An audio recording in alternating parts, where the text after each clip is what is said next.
Pastor meu amado, bem-vindo de volta à nossa escola bíblica. Nós estamos estudando o livro de Zacarias e hoje nós fechamos as visões de Zacarias. Então, pega a sua Bíblia, pega o seu caderno de estudos, ora o Senhor, pede a Ele discernimento, entendimento, conhecimento, sabedoria. Pede a Ele proteção para que nós possamos desvendar dos seus mistérios.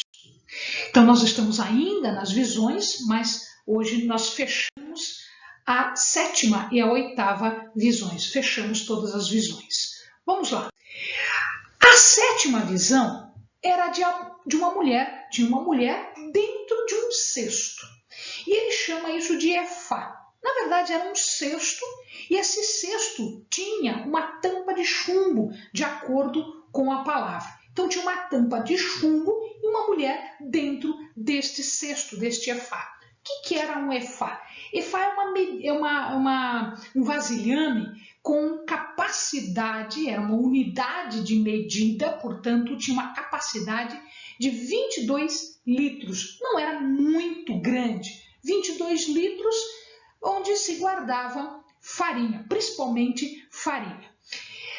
Por que ele diz que era uma mulher? Porque a palavra é feminina. Então, para representar, esta palavra, a iniquidade, a impiedade, que são palavras femininas, disse que tinha uma mulher dentro. Essa mulher era a impiedade, essa mulher era a iniquidade. Então veja, dentro de um Efá, dentro de um barril que tinha uma capacidade de 22 litros, dentro de um cesto que tinha capacidade de 22 litros, foi encontrada uma mulher. Que mulher? A iniquidade, a impiedade. Ela estava ali dentro. E aí o profeta vê que ela é levada em asas, Ela é levada e ela vai para uma região chamada Sinear. Se o amado lembra, lá no início, no Pentateuco, existe essa palavra chamada Sinear. Sinear é esta região da Babilônia. Então aqui eu tenho os dois rios, o Tigre e o Eufrates, que estão aqui, a parte do meio aqui é a Mesopotâmia, que quer dizer no meio dos rios, e aqui o amado vai observar que estão todas as cidades que faziam parte da chamada região de Sinear. Então, aqui, essa região aqui, com todas estas cidades. Por que eu coloquei esta imagem com todas estas cidades? Porque nestas cidades estavam colocados, se construíam templos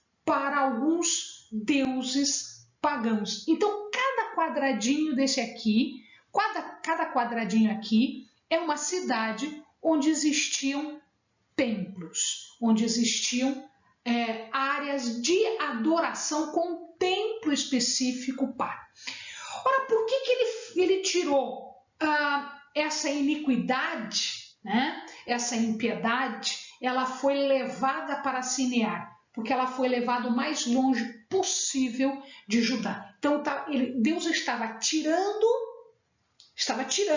a iniquidade e a impiedade de perto dos judeus e estava jogando para fora, estava jogando longe. Onde longe? Lá na Babilônia, que era o lugar mais longe que eles tinham. Levava dias e mais dias andando de um lado para outro, portanto, era uma região longínqua. Lá, diz a palavra, que seria construída uma casa para esses deuses. Esta casa, ou esse templo, é isso aqui que nós estamos vendo, é um templo específico desses deuses. Esses deuses tinham um templo com esta forma aqui. Isso se chamava zigurate. E ainda existem restos destes zigurates. Então eles faziam num lugar alto, eles faziam essa construção e aqui em cima eles faziam a adoração dos deuses pagãos. Tá? Olha que coisa interessante. O que Deus está dizendo isso, meu amado? Fica esperto. Por quê? Porque Deus está dizendo que o mal é uma força. Ele é uma força, sim, ele é uma força. Não é tão grande quanto a força de Deus, não. Deus tem força maior, mas eles têm força, sim. O mal é uma força. É uma força que tem adorador e que tem templo. Tem adorador? Sim. E tem templo? Sim. Nós vimos isso na palavra e nós vemos hoje em dia. Nós vemos os adoradores hoje querendo fazer templos para estes seus falsos deuses. Mas isso tudo é controlado por Deus e ele afasta isto de nós e nós temos que manter afastados. Por isso Deus diz, sede santo porque eu sou santo. Consagração, santificação quer dizer separação do mal. Deus afasta o que ele pode e nós não podemos ir atrás. Nós temos que fazer a nossa parte em ficarmos afastados do mal, afastados desses falsos deuses, desses deuses pagãos, né? E, inclusive, afastados dos templos de adoração para estes deuses. A oitava e última visão, de novo, o profeta vê cavalos, só que agora ele não vê uma morteira, ele vê carros. Então a oitava visão é uma visão de cavalos, 4 cavalos e carros. 4 nós já falamos, para o amado tem um simbolismo de mundo, norte, sul, leste, oeste. Tá? Isso daqui a pouquinho a gente vai ver porque eles têm cores diferentes agora. E essas cores têm resultados diferentes no que o cavalo vai fazer. E também carros. Eram cavalos vermelhos, pretos, brancos e baios. São as principais cores dos cavalos. E esses cavalos não estavam entre morteiras, eles estavam entre 2 montes de bronze. Estes montes de bronze, dizem os estudiosos, que diz respeito aos portões celestiais. Este bronze vai dar ideia a um portão inconquistável, porque ele é de bronze. Ou, dizem a outros, que ele brilha, ele resplandece com a luz de uma forma muito grande. O bronze, ele resplandece, ele brilha com a luz. Seja um ou seja outro, o que nós temos aqui? Nós temos 2 portões brilhantes ou inconquistáveis, ou os 2 ao mesmo tempo, querendo dizer as 2 coisas ao mesmo tempo, e os cavalos estavam ali guardando estes portões. Ou seja, ninguém entra nos portões celestiais. Só existe uma maneira de entrarmos nesses portões, meu amado. Este único caminho foi trazido por Jesus. Jesus é a porta, Jesus é o portão. É por ele que nós temos acesso ao reino celeste, à cidade celeste. E não é por conquista, é por amor, porque com a fé nós conquistamos, não por força, não por poder, mas nós conquistamos salvação. E aí sim nós entramos pelos portões. O que significavam estes cavalos e estes carros? Eles eram mensageiros de Deus. Era a tropa de choque das batalhas. Era a tropa de elite de Deus nas batalhas. E eles foram mandados. Para o norte foi o preto, óbvio, pela cor a gente já conhece.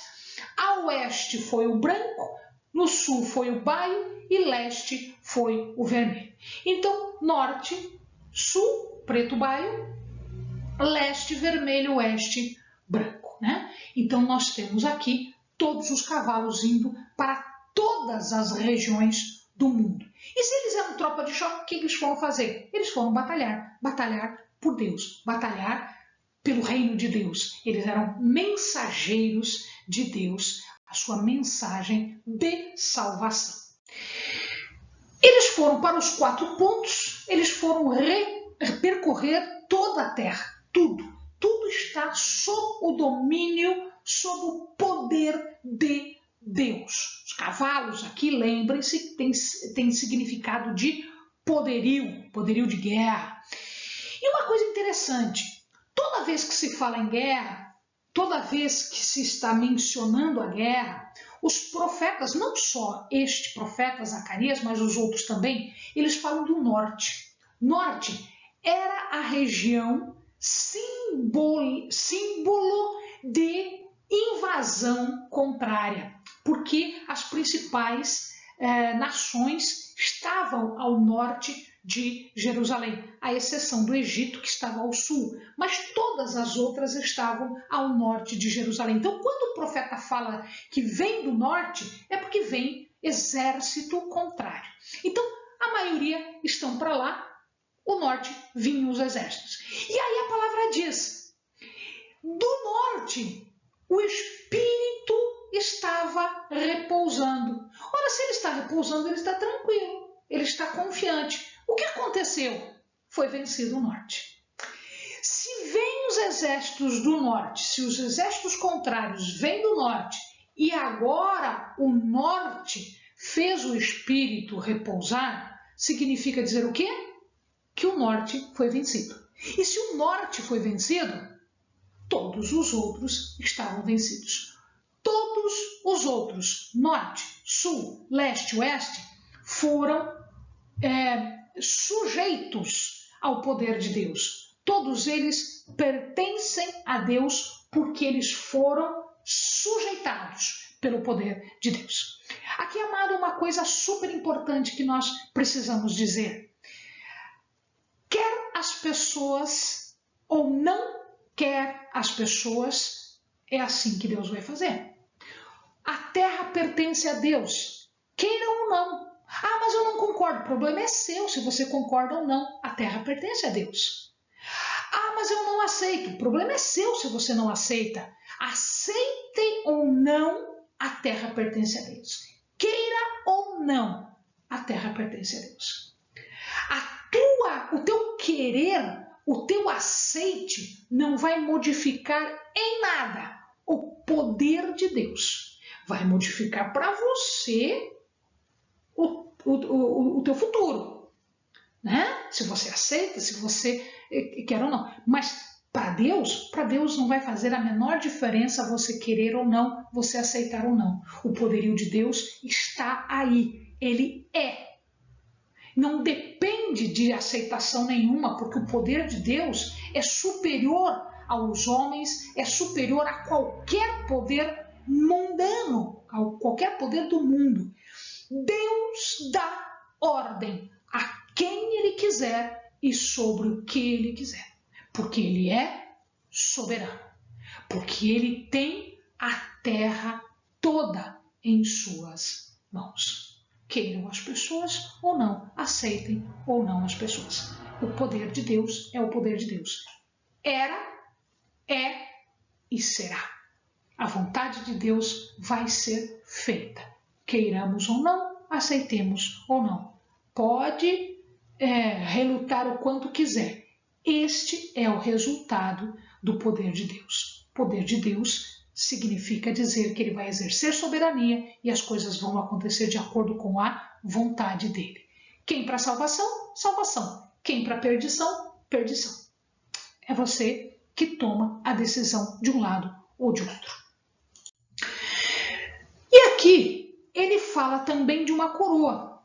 Então ele está falando aqui que será feita uma coroa.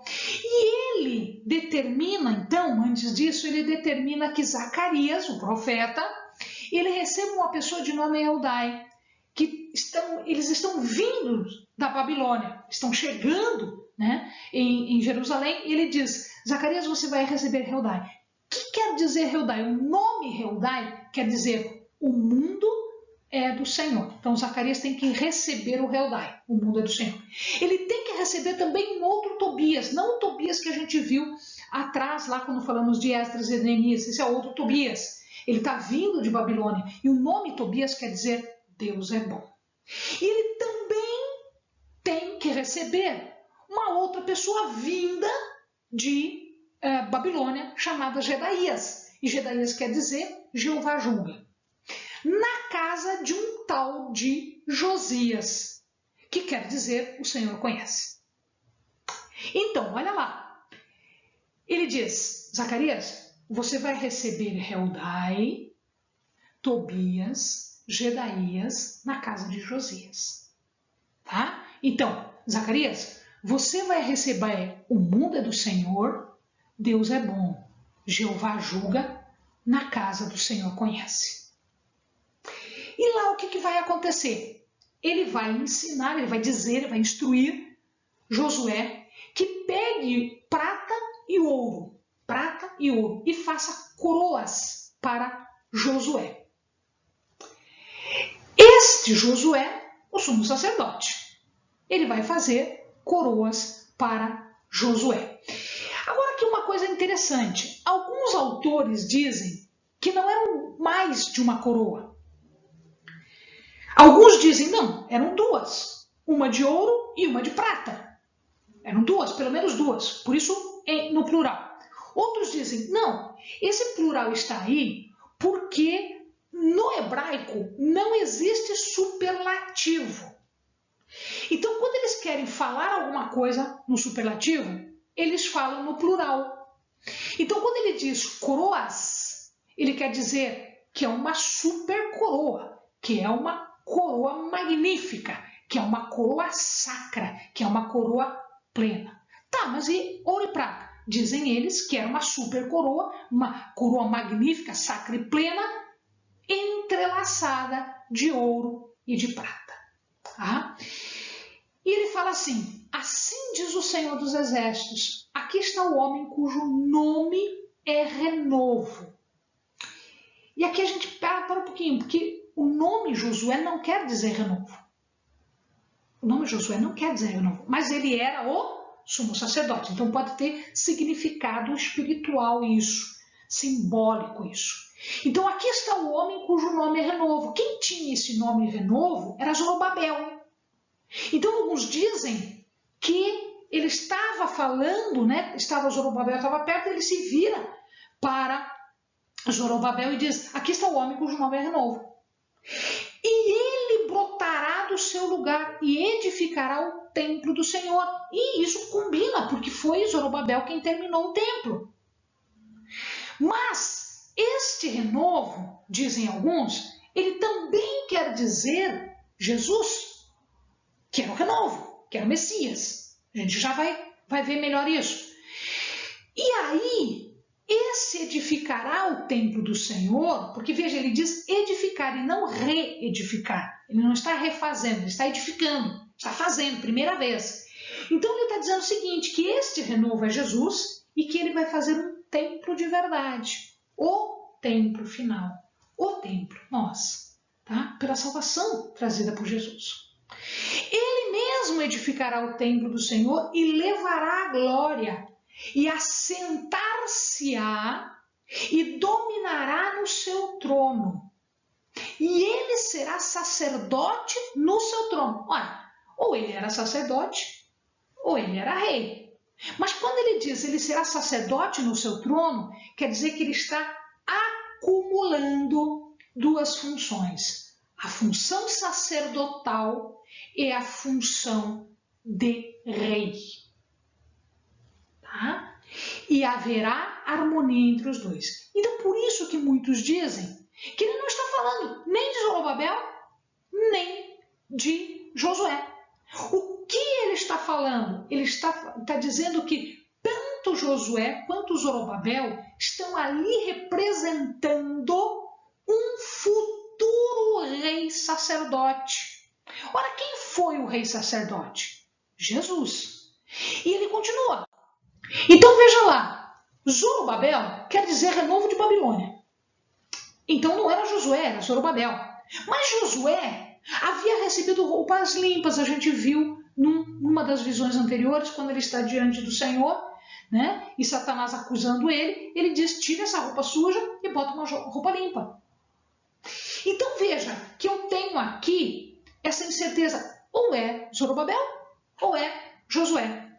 Mas agora há pouco a gente viu que existia uma outra visão, que tanto Zorobabel quanto Josué eram as duas oliveiras que estavam deixando fluir o azeite do Espírito para iluminar o povo. Então, desta forma, nós podemos entender que tanto Zorobabel quanto Josué, eles estavam contribuindo para a vinda de uma outra pessoa, que é o renovo. Efetivamente é o renovo, porque esse renovo está escrito com letra maiúscula. Por isso que eu estou colocando com letra maiúscula aqui, porque no texto ele está com letra maiúscula. Isso significa que é uma pessoa, e é uma pessoa santa. Então, os autores dizem o seguinte, não, tanto um quanto o outro significa que existirá um líder posterior, um líder futuro, que vai assumir as duas funções, a função de sacerdote Josué com a função de rei Zorobabel. E ele vai construir um templo futuro, que é um templo final, que é um templo definitivo, que é um templo com esplendor, magnificência e glória necessária. Amado, quem é esta pessoa? Esta pessoa é Jesus Cristo. Claro que eles não disseram Jesus Cristo, eles disseram Messias. Mas nós sabemos que o Messias veio e que ele assumiu as funções de sacerdote, o sumo sacerdote, entrando no Santo dos Santos, rompendo o véu e fazendo expiação por nós. Ele assumindo a coroa, o reino, sendo o nosso rei e o nosso sacerdote, único e suficiente Salvador, Jesus Cristo, o Messias que haveria de vir. Amém, amados? Bons estudos.